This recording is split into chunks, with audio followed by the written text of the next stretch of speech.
Well, everyone, the Samsung Galaxy S22s actually just came out, and now it's time for us to look at the Samsung Galaxy Note 10, another random phone that Samsung made. This was not the last Samsung Note phone that Samsung made at that time, but it was one of the last ones until the S22 Ultra, which just came out, which is supposed to be another Note lineup phone in a way, which is pretty cool. Now, with the Galaxy Note 10, I actually did kind of like this phone in some areas, but it kind of was a downgrade coming from the Samsung Galaxy Note 9. Now, I do understand the Note 10 Plus was supposed to be that main successor, but it's also very weird that the Note 10 kind of took away a lot of things that we loved about the Note 9 lineup at that time. Nowadays, I think the Note 10 is more streamlined, and I think a lot more people have gotten used to the things that Samsung has done since then. But to give you some perspective, the Note 10 removed the microSD card slot. We got a low resolution display on this thing, and those two things in and of itself were kind of a big deal. So I was kind of okay with the low resolution display, but honestly, the microSD card slot being removed was a pretty big deal in my opinion. Since then, we haven't really gotten it on any other phones. Samsung's also went ahead and lowered the resolution on a lot of other phones too. So like I said, I mean, it kind of makes sense now, and it's kind of sits in a little bit of a better spot.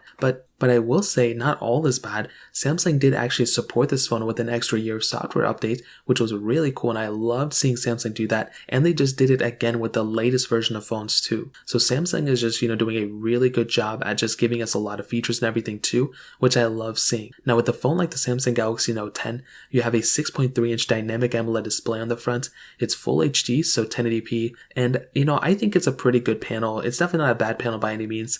I think in this day and age, it still holds up really well. We have a fingerprint sensor on the front, which is really cool. Hole punch display. And one thing I've always loved about the Note lineup were pretty much like how it kind of was more of like a rectangle than any other phones. And I kind of like that. It looked more like a PDA, if you guys remember like those old ones. And this one looked pretty good too. You had a USB Type-C port on the bottom, which is really cool. You had the S Pen as well, which is really awesome. And on the back, you had this full glass back, which was really cool. And one thing about this Note 10 is that it actually had a lot of these cool little gradients on it. And if you got the certain rainbow color, I forgot the name of it, but that was a really cool color for this type of device. And to be honest, Samsung hasn't really done something like that since then. And actually for a lot of phones, we have frosted glass backs, and some we do have, frosted plastic backs, just like the Note 20. But with this one, this was kind of a cool phone, and it kind of had a cool complex to it, which is really cool. We also have a triple camera setup on the back as well, which is awesome. IP certification, reverse wireless charging, which is really cool. And ultimately, this is still a very premium feeling phone. It does not feel cheap. It still feels very good, and I for one, I am a humongous fan of this phone. We also have the S Pen as well, which is really awesome. That's put on the bottom of this phone, and having that type of stylus input is really cool, and I for one am a fan of the S Pen, and I wish more phones implemented it, to be honest. So in terms of that covers it up there. Now in terms of the actual camera setup, like I mentioned, this phone has a triple camera setup on the back. It has a wide angle 12 megapixel wide angle lens, 12 megapixel telephoto lens, then a 16 megapixel ultra wide sensor, and on the front we had a 10 megapixel wide angle lens. Now we can do 4K at 60 on the back and the front of this phone, which is really cool. And compared to phones nowadays, we really are only missing the 8K capability. The Note 20s ended up bringing it. The main thing nowadays is that 8K on the back. Eventually we'll get 8K on the front, which I think would be kind of pointless. But having 4K at 60 on the front and the back, I think is still perfectly fine. And to be honest, I really do think for the next 3-4 years, 4K at 60 on the front and the back is going to be more than enough. I've been saying the same thing for the last 2-3 years now, and I think probably 2-3 years from now, it's going to be the same exact thing too, at least. So the camera setup there is perfectly fine. I also think that the features this camera still has is really cool. You have a lot of stuff built into this camera, which is really awesome. And I, for one, like I said before, am super happy with the Samsung Galaxy Note 10 camera. I think it has a lot of capability.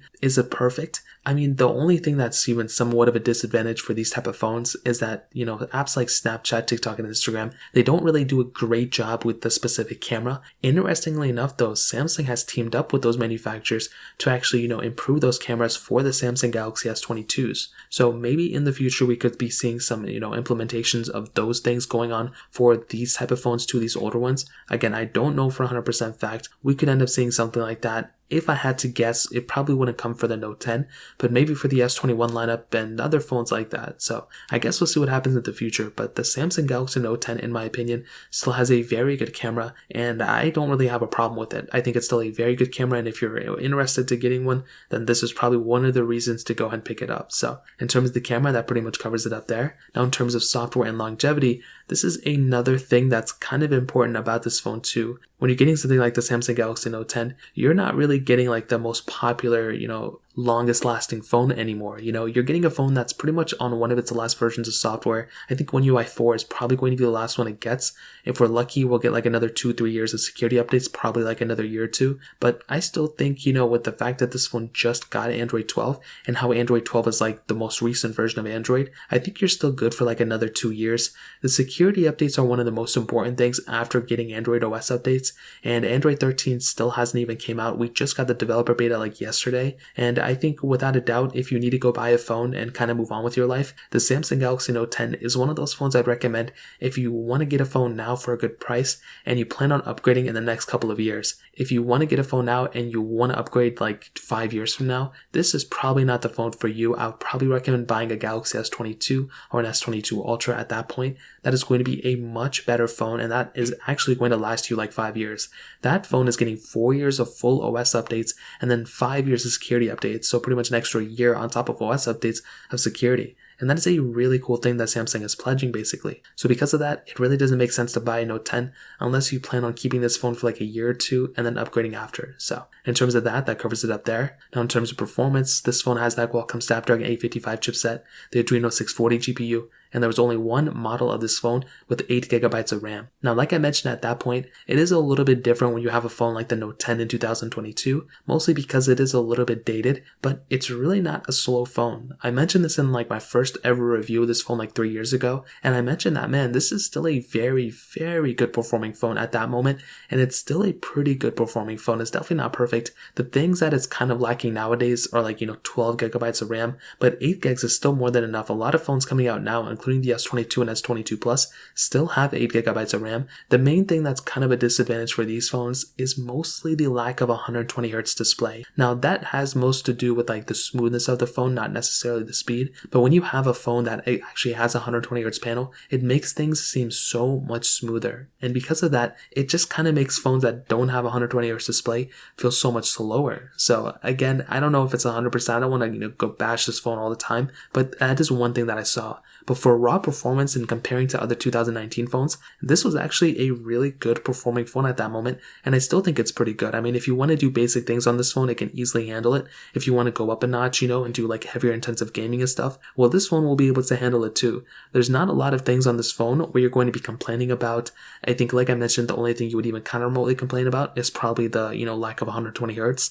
But other than that, I think it's still a very good performing phone, and I, for one, am super happy about the way this phone has pretty much panned out for the last couple of years. So in terms of performance, that covers it up there. Now in terms of battery life, this thing has that 3500 mAh battery, and like I mentioned, with you having that type of battery, it's still pretty decent. I think, something more so like the Samsung Galaxy Note 20 Ultra, I'm more in line with that, but it's still a kind of good battery life, and you have reverse wireless charging, which is still really cool on a phone like this. So in terms of that covers it up there. And to be honest, I do think the Samsung Galaxy Note 10 is still worth it in 2022. I still think it's a pretty good phone.